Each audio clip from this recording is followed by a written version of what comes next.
Mogali Balaram, all India road transport workers federation all India council member నేను. ఈ రోజున doctor BR Ambedkar Konaseema జిల్లా రామచంద్రాపురం ఏరియా నియోజకవర్గం మరియు పరిసర ప్రాంతాల్లో ఉన్న ఆటో స్టాండ్ వర్కర్స్ యూనియన్స్ అన్నీ కూడా ఈ రోజున ఈ యొక్క ధర్నాలో పాల్గొని ర్యాలీలో పాల్గొన్నాయి. ఈ రోజు ఆర్డీఓ గారికి వినతి పత్రం ఇవ్వడం జరిగింది. ఏదైతే ఫ్రీ బస్సులు పెట్టడం వల్ల మా ఆటో రంగంలో ఉన్న కార్మికులందరం కూడా రోడ్డున పడ్డాము, మా యొక్క కుటుంబాలను కూడా రోడ్డున పడినాయి, జీవనోపాధి కోల్పోయాం, 100-200 తోలుకోవడం కూడా చాలా గగనంగా ఉంది.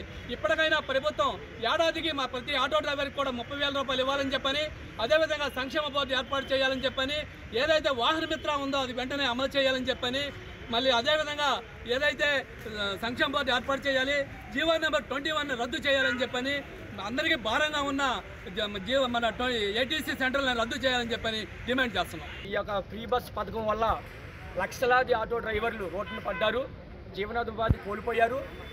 నిన్నటి వరకు అయితే మేము ఫైనాన్షియల్ దోపిడీకి లోనయ్యాం. ఏదైతేనే మేము ధైర్యం చేసి బ్రతుకుతున్న బ్రతుకులో ప్రభుత్వం తీసుకున్న నిర్ణయం ద్వారా రాష్ట్ర వ్యాప్తంగా లక్షలాది మంది ఆటో డ్రైవర్లు రోడ్డున పడ్డారు. అయితే ఎన్నికల్లో ఆటో డ్రైవర్ని మనం వదలొద్దు, వాళ్ళ నెలలకి సంవత్సరానికి మనం ఉపాధి కల్పించాలని ప్రభుత్వం తీసుకున్న నిర్ణయాలే మేము అడుగుతున్నాం.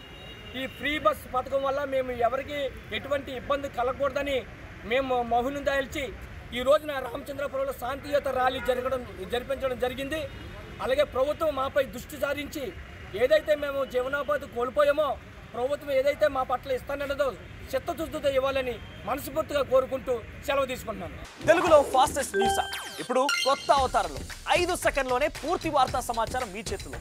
సోషల్ మీడియా ట్రెండ్స్ మీ కళ్ళ ముందుకే live TV and voice search ఆప్షన్స్తో ఇప్పుడే డౌన్లోడ్ చేయండి. యాప్ లింక్ డిస్క్రిప్షన్లో ఉంది.